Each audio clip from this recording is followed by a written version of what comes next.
Selamat pagi sahabat RTV, selamat pagi juga Tovan. Pagi Tasya, apa kabarnya? Baik nih, seger ya kita ya berdua. Seger dong, hijau-hijau hari ini ya. Tentunya menampilkan informasi yang menarik. Betul, tadi sudah ada informasi dari dunia olahraga. Kami juga masih memiliki informasi lainnya. Langsung saja bersama saya Ahmad Topan. Dan juga saya Tasya Syarif, ini dia Lensa Indonesia Pagi selengkapnya.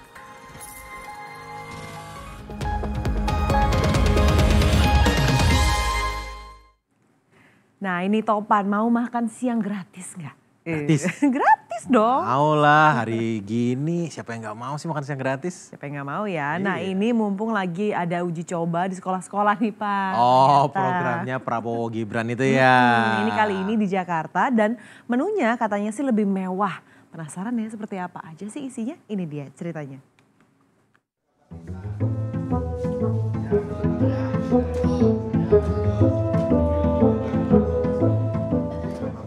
Halo teman-teman, lagi pada nungguin apa ya? Kok pada duduk anteng begini? Oh, ternyata pada nunggu dibagiin ini nih. Makan siang bergizi gratis yang merupakan bagian dari uji coba program Mas Wakil Presiden terpilih Gibran Rakabuming Raka yang kali ini dilaksanakan di SMA Negeri 70 Jakarta. Tuh, Mas Gibrannya udah dateng. Oh, sama PJ Gubernur Jakarta Pak Heru Budi juga toh. Oke kalau gitu, saatnya makan teman-teman. Apa ya menunya kali ini? Ini dia. Nasi putih, ayam teriyaki, perkedel, telur, tahu, selada, sama ada susu kemasan dan pisangnya juga. Bahkan tercantum pula nilai gizi dari tiap satu porsinya, yakni sekitar 781 kilokalori. Wah, kayaknya menu uji coba kali ini lebih lengkap ya dibandingkan di kota lainnya. Ini saya lihat menu hari ini termasuk yang paling mewah, Pak. Kalau kemarin kami lihat minggu lalu ya, kami ngecek beberapa tempat di Hambalang, Sentul. Ini saya kira hari ini yang paling lengkap, paling mewah. Tuh kan bener sahabat. Tapi kenapa menunya beda sama daerah lain sih Mas Gibran? Pasti harganya juga beda kan? Ini memang kita uji cobakan di harga yang berbeda-beda, di angka 25.000. Kemarin kita uji cobakan 15.000. Menunya beda-beda. Sekali lagi ini masih uji coba, kita masih membutuhkan masukan-masukan dari para guru, murid, orang tua.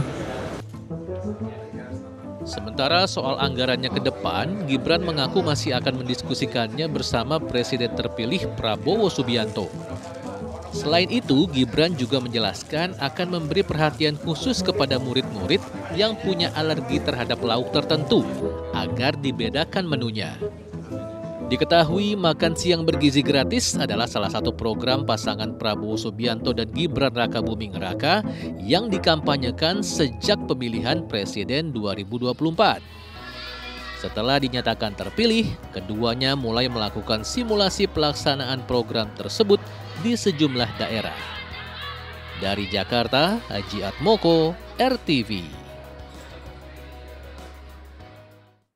Sekarang kita beralih ke informasi seputar pilkada. Kali ini para calon gubernur Jawa Tengah yang belusukan ke berbagai tempat, Tasya. Ya, ini ada Andika Perkasa mengunjungi pabrik garmen di Kota Semarang, sedangkan Ahmad Lutfi menyapa para pedagang di Pasar Wage, Purwokerto. Apa janji-janji mereka?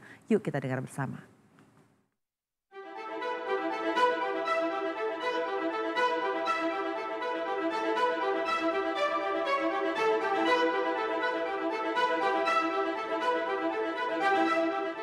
Andika Perkasa dan Hendrar Prihadi diserbu emak-emak nih. Mereka berebut ingin bersuah foto saat Cagup-Cawagup nomor urut 1 ini sedang berkunjung ke pabrik garmen di Kota Semarang, Jawa Tengah. Sektor industri termasuk garmen menjadi salah satu yang terdampak signifikan akibat pandemi COVID-19 sehingga banyak karyawan yang harus dirumahkan. Meski kini sudah mulai pulih, namun Andika menilai hal itu masih berjalan lambat. Salah satu masalah tadi menurut saya juga perlu kita hadapi bersama pemerintah provinsi, kabupaten kota, dan pemerintah pusat, sehingga kalau industri tekstil garment ini bangkit kembali kan ujung-ujungnya masyarakat Jawa Tengah yang akan menikmati. Berdasarkan data Badan Pusat Statistik Jawa Tengah, jumlah pengangguran sejak 2020 hingga 2022 meningkat hingga 1,19 juta. Namun memasuki tahun 2023 hingga 2024, jumlah pengangguran kian turun menjadi 0,94 juta jiwa. Jika dilihat dari partisipasi angkatan kerja berdasarkan jenis kelamin, laki-laki 84,13%, sedangkan perempuan 60,30%. Jika Andika Perkasa diserbu emak-emak yang ingin bersuah foto di pabrik garment, sama halnya dengan sang rival Ahmad Lutfi. Calon Gubernur Jawa Tengah nomor urut 2 ini juga dikerumuni orang-orang yang ingin bersuah foto saat belusukan ke Pasar Wage Purwokerto. Mantan Kapolda Jateng ini juga mendengarkan keluhan para pedagang terkait nominal retribusi pasar yang naik hingga 300%. Lutfi pun berjanji akan menyejahterakan para pedagang. Daya beli masyarakat turun sehingga agak sepi. Ditambah retribusi naik hampir 340%. Ini kan sangat memberatkan daripada pedagang pasar. Kita pengen dari beberapa pasar yang saya kunjungi itu kan saya belanja masalah. Saya mendengarkan masalah untuk apa? Agar pasar itu kita ramaikan. Berdasarkan Perda Banyumas nomor 1 tahun 2024, tarif pelayanan pasar diukur berdasarkan luas, jenis, tempat, dan kelas pasar. Sehingga berdasarkan spesifikasinya, nominal yang dikenakan kepada pedagang bervariasi mulai dari Rp8.000 hingga Rp50.000 per meter persegi. Aturan ini sudah diberlakukan sejak Januari 2024 lalu. Berbagai janji manis tentu akan terus disampaikan oleh para calon kepala daerah di masa kampanye ini. Namun siapakah yang akan memenangkan hati rakyat? Jawabannya ada di hari pencoblosan nanti. Dari Semarang, Jawa Tengah, Aji Pasaluka Dinata, RTV. Kita bergeser ke Jawa Barat, sahabat RTV. 2 calon gubernur Jawa Barat menawarkan program peningkatan kualitas hidup untuk menarik suara warganya nih, Topan. Iya, ini Ahmad Syahiku menawarkan program subsidi telur untuk mencegah stunting. Sedangkan Deddy Mulyadi ini menjanjikan peningkatan pembiayaan bagi rakyat miskin yang masih tinggal di rumah tak layak huni.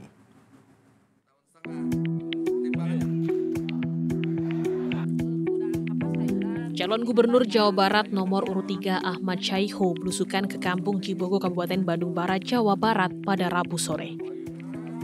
Dalam kesempatan ini, Syahiku menjanjikan program subsidi telur untuk memperbaiki gizi dan protein bagi anak-anak untuk mencegah stunting.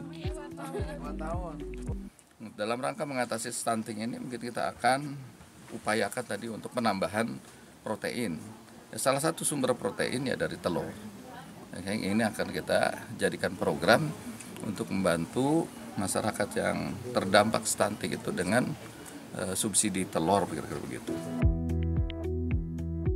Jumlah stunting pada balita Indonesia terus menurun. Pada tahun 2023, 7,1% balita di Indonesia mengalami gangguan pertumbuhan. Namun pada tahun 2024 hanya 6,1% atau sekitar 900.000 balita yang mengalami stunting. Sedangkan di Jawa Barat, kasus stunting pada tahun 2024 terjadi pada 150.000 dari 3 juta balita atau sekitar 4,9%. Meskipun lebih kecil dari kasus nasional, tapi angka ini tetap harus menjadi perhatian. Calon Gubernur Jawa Barat nomor urut 4 Deddy Mulyadi juga memiliki program untuk rakyat miskin. Ia menjanjikan peningkatan porsi pembiayaan untuk perbaikan rumah tak layak huni milik rakyat miskin. Jadi standarisasi rumah rakyat miskin itu di Jawa Barat minimal 50 juta dari provinsi dan 17,5 juta. Nah kalau saya sih pengennya di angka mudah-mudahan nanti kan ada stimulus dari pusat, stimulus nanti dari kabupaten, stimulus dari desa. Sehingga kalau rumah rakyat miskin 100 juta kayaknya lebih keren deh. Di Provinsi Jawa Barat hanya 54% rumah yang layak huni, alias ada 46% rumah di Jawa Barat yang tak layak huni. Pemprov Jawa Barat tahun 2024 sudah menganggarkan 52 miliar untuk perbaikan 2.600 unit rumah tak layak huni dengan anggaran 20 juta rupiah per unit. Jika mengikuti rencana Deddy Mulyadi sebesar 50 juta per rumah, anggaran akan membengkak menjadi 130 miliar untuk perbaikan rumah dengan jumlah yang sama. Berbagai janji kampanye ditabur oleh para calon gubernur. Janji manakah yang lebih efektif dalam menggalang suara? Dari Bandung, Jawa Barat, Bayu Rohman, RTV. Sobat RTV, kekerasan terhadap anak kembali terjadi. Kali ini penganiayaan anak terjadi di tempat penitipan anak di Medan, Sumatera Utara. Pelaku penganiayaan adalah staf pengasuh, sementara korbannya adalah anak yang masih berusia 16 bulan.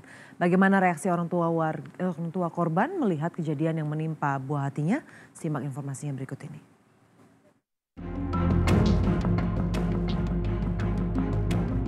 Rekaman video dari kamera pengawas CCTV ini mengungkapkan penganiayaan yang dilakukan seorang perempuan terhadap anak balita yang masih berusia 16 bulan di sebuah tempat penitipan anak di Kota Medan, Sumatera Utara. Pelaku yang diketahui berinisial T tak lain adalah staf pengasuh di tempat penitipan anak tersebut. Kasus ini pun diketahui orang tua korban setelah mendapat laporan dari staf pengasuh lain di tempat penitipan anak tersebut. Orang tua korban pun melaporkan pelaku ke pihak Polrestabes Medan. Saya langsung konfirmasi ke owner. Saya kirim video itu ke ownernya, saya telepon ownernya, saya bilang, ini kenapa kok bisa seperti ini cara ngasih makannya. Secara dilihat dari video itu anak saya dicubit, disodok sama sendok. Sementara itu, pihak pengelola tempat penitipan anak yang berada di Kelurahan Tanjung Rejo, Kecamatan Medan Sunggal, membenarkan penganiayaan tersebut. Dipecat atau cuma diberhentikan sementara? Kita udah berhentikan. Tapi memang benar peristiwa itu ya, Mas? Betul. Di awal kejadiannya pun orang tua si anak sudah bicara sih sebetulnya dengan kita. Sebetulnya di situ kita udah minta maaf kan, memang ada kejadian. Tetapi di luar apa yang kita inginkan. Pihak Polrestabes Medan sudah merampungkan berita acara perkara dari kasus ini dan akan melakukan pemeriksaan dalam waktu dekat. Dari Medan, Sumatera Utara, Wahyu Maulana, RTV. Sebuah yayasan panti asuhan di Kota Tangerang, Banten dikepung warga karena diduga melakukan pelecehan seksual terhadap anak-anak panti asuhan. Ya, polisi menetapkan 2 dari 3 pelaku pelecehan seksual sebagai tersangka. 1 dari 2 tersangka adalah pemilik yayasan. Sementara 1 pelaku lagi masih dalam pengejaran polisi dan masuk dalam daftar pencarian orang.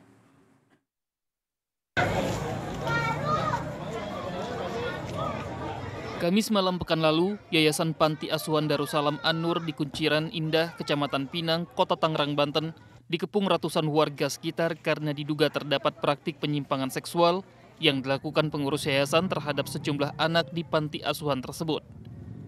Pemerintah Kota Tangerang melalui Dinas Sosial yang mengetahui kejadian tersebut, langsung melakukan penjemputan terhadap belasan anak yang berada di panti asuhan tersebut.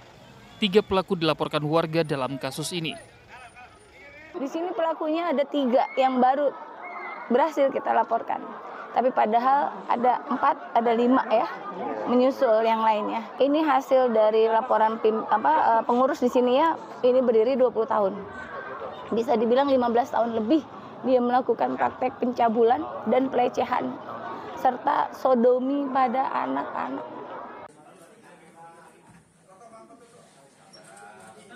Dan pada Rabu siang, kasus pelecehan seksual ini sudah ditangani Polda Metro Jaya dan 2 dari 3 pelaku sudah berstatus tersangka, sementara 1 orang buron dan masuk dalam daftar pencarian orang atau DPO. Dari 2 orang ini, 1 diantaranya adalah pemilik yayasan. Yang S itu pemilik, yang 1 lagi tersangka kedua itu adalah pengurus yayasan. Kalau untuk yang DPO? Ya, yang DPO? Yang DPO juga pengurus. Kalau bicara korban dari 4 anak tadi kan dari 14 ya. 13 atau 14 ya? 13 sampai 17 tahun. Korban ya. Fakta lain juga menunjukkan bahwa Yayasan Panti Asuhan Darussalam An-Nur yang dikelola 2 tersangka ini belum terdaftar di Dinas Sosial Kota Tangerang. Pihak Polres Tangerang sudah menyiapkan posko aduan bagi warga yang anaknya mengalami pelecehan seksual di Yayasan Panti Asuhan tersebut demi pengembangan penyidikan. Dari Tangerang, Banten, Andrianto, RTV. Kita beralih ke informasi selanjutnya, sahabat. Kali ini kita akan jalan-jalan sambil melihat keunikan Gereja Santa Maria de Fatima di kawasan Glodok. Budaya Tionghoa sangat kental terasa di gereja Katolik ini. Tak hanya hiasan dan warna bangunan yang bernuansa Tionghoa, tapi bangunan Bunda Marianya pun beraksen oriental.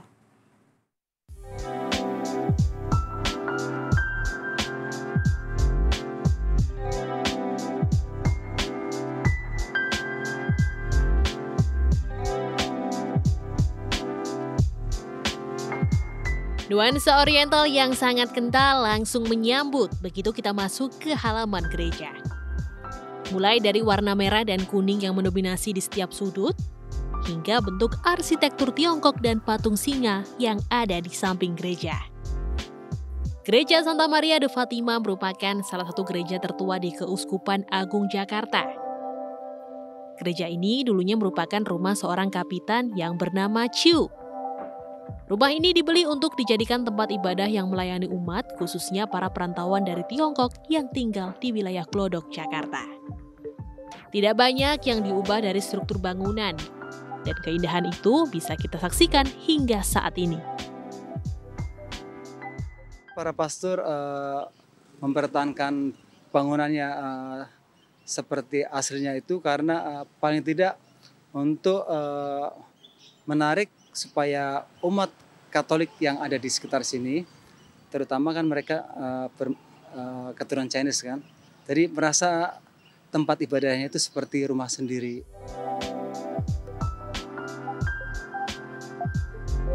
Begitu masuk ke dalam gereja, ada keunikan lain yang lebih istimewa. Berbeda dengan patung Bunda Maria lain, patung Bunda Maria di gereja ini dipahat dengan wajah oriental. Karena kebetulan pastornya dari Italia kan, dia memesan patung itu dari Italia Utara untuk dipahat secara khusus, piece dari Asia. Jadi seakan-akan Bunda Maria kebanyakan kan model-model Eropa, gitu, matanya biru, belok, tapi ini macam kayak piece Asia ada seperti sipit-sipit sedikit ya. Tak hanya hiasannya, gereja ini juga mengadakan misa dalam bahasa Mandarin. Kegiatan ini menjadi daya tarik tersendiri bagi jemaat.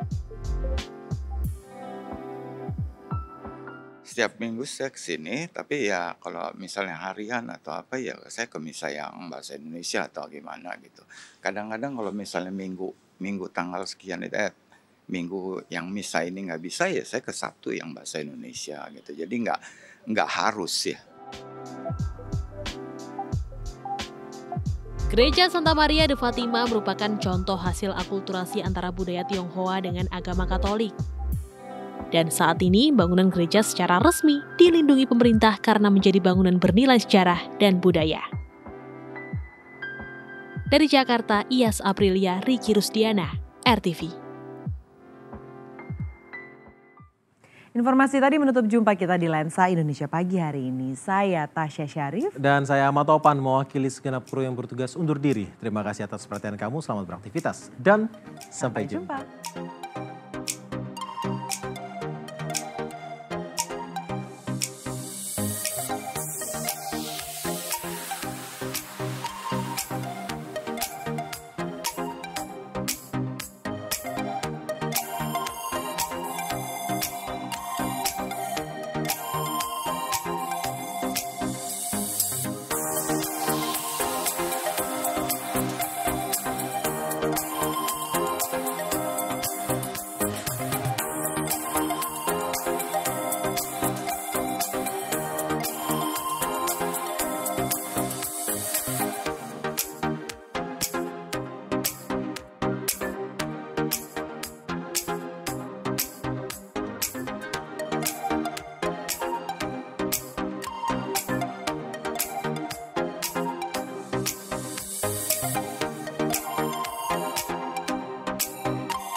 Jakarta.